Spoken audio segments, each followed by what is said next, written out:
আসসালামু আলাইকুম, good morning সবাইকে। কেমন আছেন? কি সুন্দর সূর্য সকালবেলা মেঘের ফাঁকে ফাঁকে উঁকি দিচ্ছে সূর্য মামা। সকালবেলা এসা সব গিরিবাজ কবুতরগুলো উড়াইলাম, আলহামদুলিল্লাহ সবগুলো একদম উপরে। দেখি আজকে কতক্ষণ ওড়ে ওরা। রেসার আর গিরিবাজ একসাথে উড়াইলে কবুতরগুলো বসে পড়ে সব তাড়াতাড়ি করে, কারণ আমি যতটুকু জানি গিরিবাজ আলহামদুলিল্লাহ ভালো উড়ে।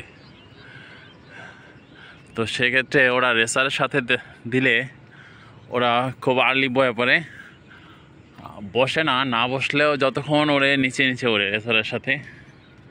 তো এর জন্য সব আজকে রেসার না, সব আজকে গিরিবাজ দিছি, সবগুলো উঠতেছে। ঝাঁক বাইদা না, নিচে আছে মনে হয় 12টা 14টা, আর উপরে আছে 2 3 3 6 9 10টা আছে উপরে। তো উঠতেছে, দেখি।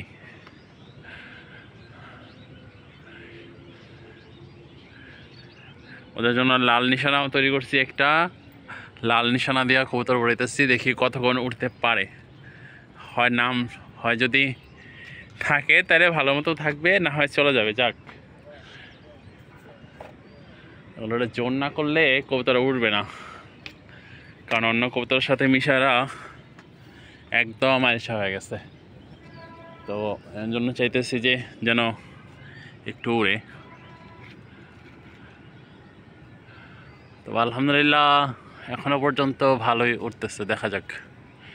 একটা শুধু রেসার বেরোইছে, এমন একটা বাচ্চা, আর সবগুলাই গিরিবাজ। ওই যে সুন্দর পাখি উড়ে যেতেছে, এগুলো সব হলো বক, হয়তো বা শীতের পাখি। কারণ আমাদের এখানে আশেপাশে বিল আছে, বিলের মতো জায়গা, তো এখানে শীতের পাখি আসে প্রতিদিনই। জাগ বাইদা 2-4টা বা 10টা কবুতর আসে। ওয়াও, সুন্দর মাছ ধরতেছে। কালকে থেকে পানি সেচলো, মাছ ধরার জন্য সকাল থেকে লেগে গেছে।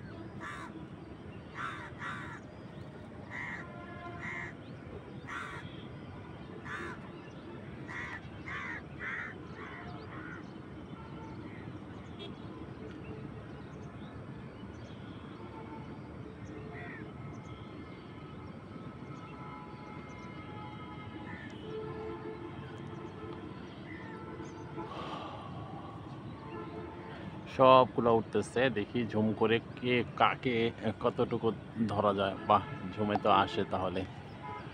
এগুলো নিচে মোটামুটি, আর একদম উপরে যেগুলো আছে, যেগুলো অনেক উপরে, সেগুলো ওই যে দেখা যাচ্ছে। তো আলহামদুলিল্লাহ সবগুলো যদি ঝাঁক বেঁধে উঠতো তাহলে আরও ভালো লাগতো। ঝাঁকে নাই, 3 পার্ট হয়ে গেছে। উপরে 1 পার্ট হয়ে গেছে, নিচে 1 পার্ট হয়ে গেছে। ঝাঁক বেঁধে উঠলে আসলে জিনিসটা দেখতে সুন্দর দেখা যায়, অনেক দূর থেকেও ভালো লাগে। এগুলোরে প্রতিদিন সকালে আবার ট্রেনিং দিতে হবে। ছেড়া যেগুলা ঝাঁক বেঁধে উড়ে ওগুলো আলাদা ছাড়বো, আর যেগুলা নিচে থাকে এগুলো আলাদা ছাড়বো।